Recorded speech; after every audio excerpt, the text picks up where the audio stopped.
የአቦል ዜና ቤተሰቦች ዛሬም ለእናንተ ይሆናሉ ያልናቸው መረጃዎች ይዘናል። በቅድሚያ ርዕሶቹን እናስደምጣቸዋለን። የጄኔራል ዳጋሎ ተዋጊዎች በአሶሳ ጦር ሰፈር መመስረታቸው ተዘገበ። በጋምቤላ ክልል የሰዓት እላፊ ታወጀ። የቴሌቪዥን ጣቢያው ሙሉ በሙሉ ስርጭት ማቆሙን አሳወቀ። ግብጽ እየነዛች ያለውን ሐሰተኛ ትርክት ኢትዮጵያ አትቀበለውም ተባለ። አዶናይን በእስር ላይ መዋሉን የኢትዮጵያ ፌዴራል ፖሊስ አስታወቀ። እስራኤል ውስጥ 50 ሺህ ያህል ዶክመንት የሌላቸው ስደተኞች እንደሚገኙ ተገለጸ። እንዲሁም አሜሪካ በሶማሊያ ስለፈጸመችው ከ100 በላይ የአየር ጥቃቶችን እነግራችኋለን። አብራችሁን ቆዩ።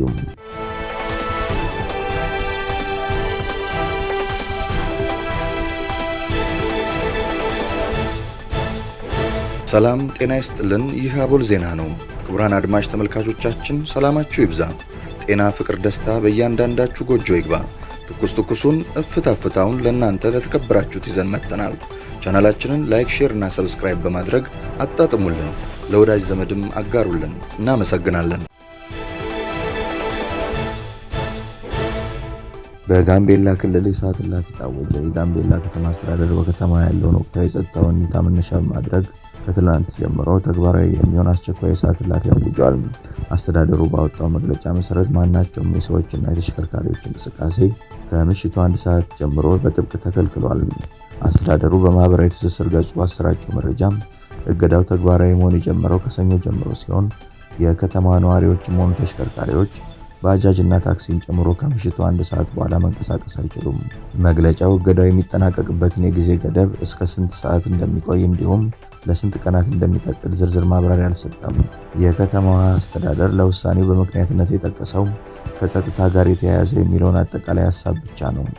ሆኖም ለጉዳዩ ቅርበት ያላቸው ወገኖችና የክልሉን ሁኔታ የሚከታተሉ ታዛቢዎች እንደሚሉት እርምጃው ሊወሰድ የቻለው በከተማዋና በአካባቢው የተስተዋሉ የጸጥታ ስጋቶች በመኖራቸው ነው። ጋምቤላ ከደቡብ ሱዳን ጋር ያላት ድንበር አቀማመጥና አልፎ አልፎ የሚከሰቱ የድንበር ተሻጋሪ ታጣቂዎች እንቅስቃሴ ክልሉን ለጸጥታ ስጋት ተጋላጭ ሲያደርጉ ቆይቷል። በተጨማሪም በቅርቡ በአንዳንድ የኢትዮጵያ አካባቢዎች ካለው የጸጥታ ለመረጋጋት ጋር ተያይዘው የመንግስት የጸጥታ አካላት በከተማ ውስጥ ያካሄዱት ያሰቡት የፍተሻ ወይም የኦፕሬሽን ስራ ሊኖር እንደሚችል ይገመታል።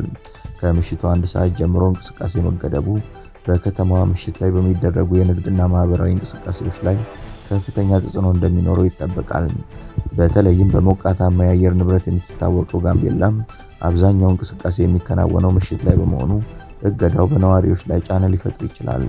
የከተማው አስተዳደር ህብረተሰቡ ለጸጥታ አካላት ትብብር እንዲያደርግ ያሳሰበ ሲሆን በቀጣይ ቀናት ስለ እገዳው ማሻሻያ ወይም ተጨማሪ መረጃ ሊሰጥ እንደሚችል ይጠበቃል።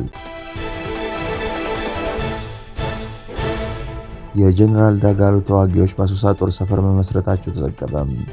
አልጀዚራ ቴሌቪዥን በአረብኛ ቋንቋ ባሰራጨው መረጃ የሱዳን ተፋላሚ የሆነውና በሌተናል ጀነራል መሐመድ ሐምዳን ዳጋሎ የሚመራው ፈጥኖ ደራሽ ኃይል በኢትዮጵያ ውስጥ የጦር ሰፈር መመስረቱን ገለጸ። ዘገባው በምንጭነት የጠቀሰው የጄኔራል አልቡርሃን መንግስት አንድ ስማቸው እንዲጠቀስ ያልፈለጉ ባለስልጣንን ነው። እኚህ ባለስልጣን እንዳሉት ፈጥኖ ደራሽ ኃይሉ በኢትዮጵያ ውስጥ በቤኒሻንጉል ጉሙዝ ክልል አሶሳ አቅራቢያ የማሰልጠኛ ማዕከል ገንብቷል። እንዲሁም ወታደራዊ ተሽከርካሪዎች፣ የተለያዩ ጥይቶችና የጸረ ድሮን መሳሪያዎች በአሶሳ በኩል ለፈጥኖ ደራሽ ኃይሉ እየገቡ መሆናቸውን የገለጹት እኚህ ባለስልጣን ጨምረውም የኢትዮጵያ መከላከያ ኃይል ከፈጥኖ ደራሽ ኃይሉና ከኤስፒኤልኤ ወታደራዊ ክንፍ ጋር የመረጃ ልውውጥ ጥምረት ፈጥረዋል በማለት አስረድተዋል። ባለስልጣኑ ንግግራቸውን በመቀጠል በአሶሳ አካባቢ ለፈጥኖ ደራሽ ኃይሉ የተሰጠው ማሰልጠኛ 2 መሆኑንና እነዚህም እስከ 10 ሺህ ወታደሮችን የማስተናገድ አቅም ያላቸው መሆናቸውን አስረድተው ጉዳዩን በበላይነት እየተከታተሉ ያሉት ጀነራል ጌታቸው ጉዲና መሆናቸውን ለአልጀዚራ ገልጸዋል። ለዚህ ታጣቂ ኃይል የሚያስፈልጉት ወታደራዊ ቁሳቁሶች በሶማሌላንድ በርበራ ወደብና በኬንያ ሞምባሳ በኩል አድርገው ወደ ኢትዮጵያ እንደሚሻገሩለት ጨምሮ አስታውቀዋል።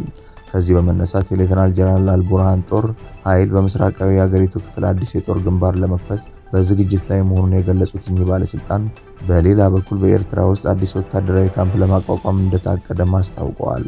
ይህ በእንዲህ እንዳለ የፕሬዝዳንት ኢሳያስ አፈወርቂ ዛሬ ለ4 ቀናት የሥራ ጉብኝት ወደ ሳዑዲ አረቢያ መሄዳቸው ሰምቷል። ሳዑዲ አረቢያ በሱዳን ጦርነት የሌተናል ጀነራል አብዱልፈታህ አልቡርሃን ደጋፊ መሆኗ በስፋት የሚገለጽ ሲሆን ተቀናቃኙ ፈጥኖ ደራሽ ኃይሉን በማገዝ ስሟ የሚጠራው ደግሞ ዩናይትድ አረብ ኤሚሬትስ ናት። ይህ ዘገባ የጀነራል አልቡርሃን ጦር ወደ ኢትዮጵያ ድንበር ዘልቆ ጥቃት እንዳይሰነዝር ስጋት ፈጥሯል። የቴሌቪዥን ጣቢያው ሙሉ በሙሉ ስርጭት ማቆሙን አስታወቀም። ከአሻም ሚዲያ ትሬዲንግ አክሲዮን ማህበር የቦርድ አባላት የተሰጠ ይፋዊ መግለጫ እንደሚከተለው ቀርቧል። አሻም ሚዲያ ትሬዲንግ አክሲዮን ማህበር ከተመሰረተችበት ባለፉት 8 ዓመታት ጀምሮ በማህበራዊ ኢኮኖሚያዊና ፖለቲካዊ ጉዳዮች ዙሪያ በዜናና ወቅታዊ እንዲሁም በመዝናኛ ዝግጅቶች መረጃዎችን በቴሌቪዥንና በተለያዩ የማህበራዊ ሚዲያ አማራጮች ስታደርስ ቆይታለች።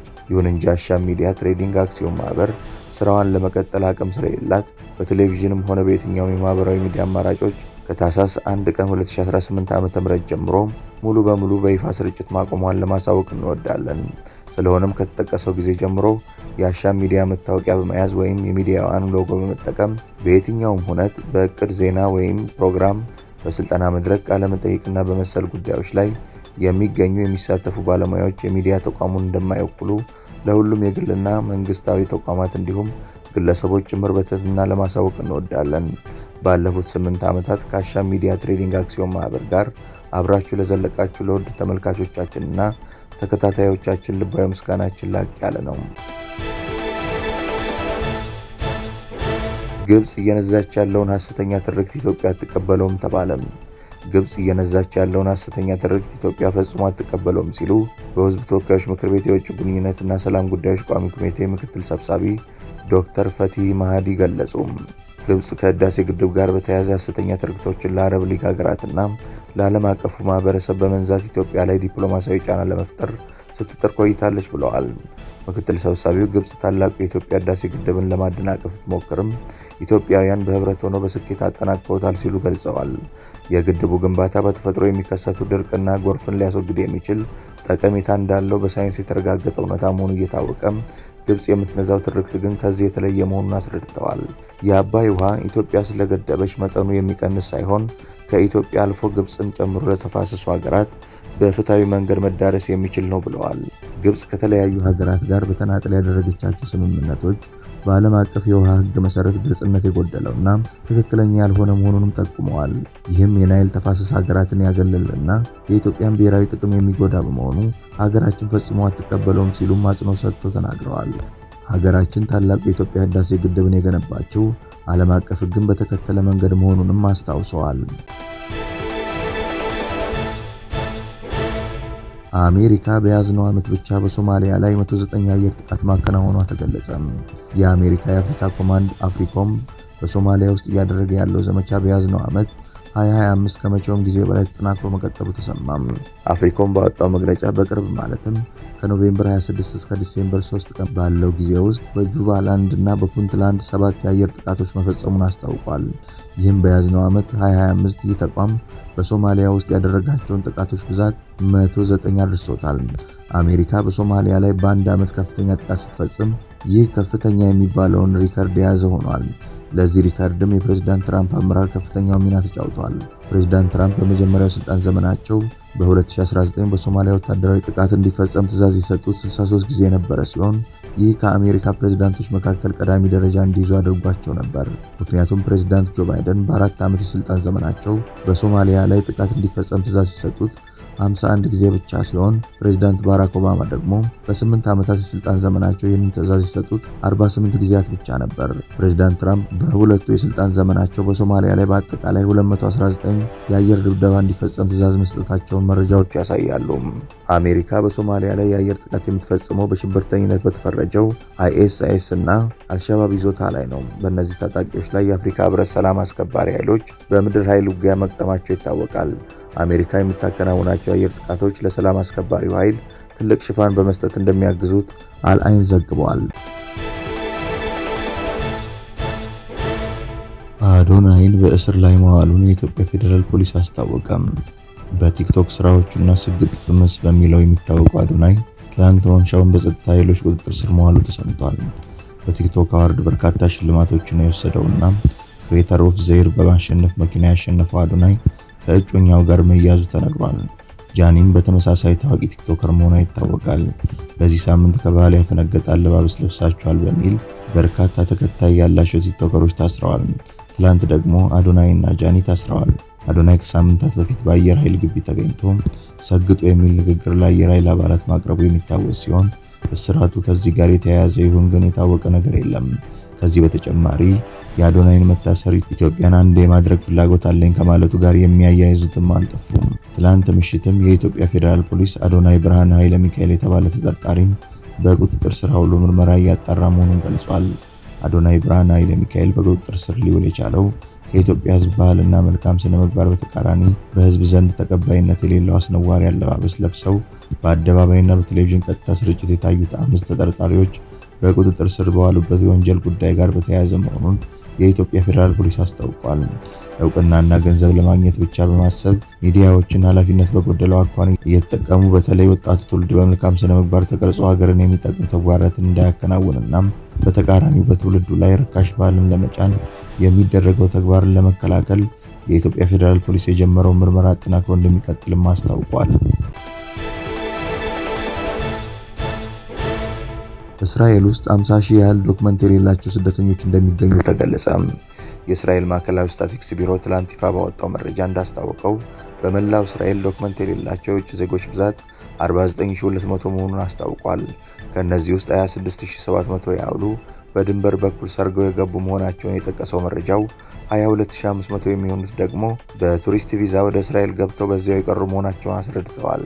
የውጭ ዜጎች ወደ እስራኤል ሰርገው የሚገቡት በግብጽ ድንበር በኩል እንደሆነ አስታውቆም በዚህ በኩል የሚደረገው ድንበር ማለፍ አሁን ወደ መቆም ደረጃ ቢገኝም ባለፉት ዓመታት በሺህ የሚቆጠሩ ሰዎች ዘልቀው መግባት መቻላቸውን ገልጸዋል። በዚህ በኩል አልፈው እስራኤል ከገቡት ውስጥ 7100 ያህሉ እስራኤል ውስጥ ልጅ መውለዳቸውን አስታውቋል።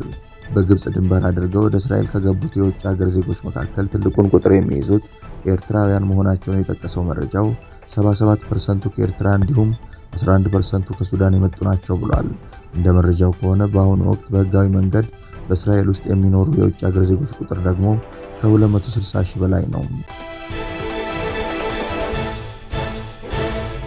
ክቡራን አድማጭ ተመልካቾቻችን ስለተከታተላችሁ እናመሰግናለን። የደወል ምልክቷን በመጫን አቦላችንን በትኩሱና በፍታው ሁልጊዜ እንዲደርሳችሁ አድርጉም። ለወዳጆቻችሁም በፍቅርና በቅንነት አጋሩ። ጡም ቡናችንን አቦል ግብዣችንን ይዘን ወደ በኋላ እንመለሳለን። በቸር ያቆየን።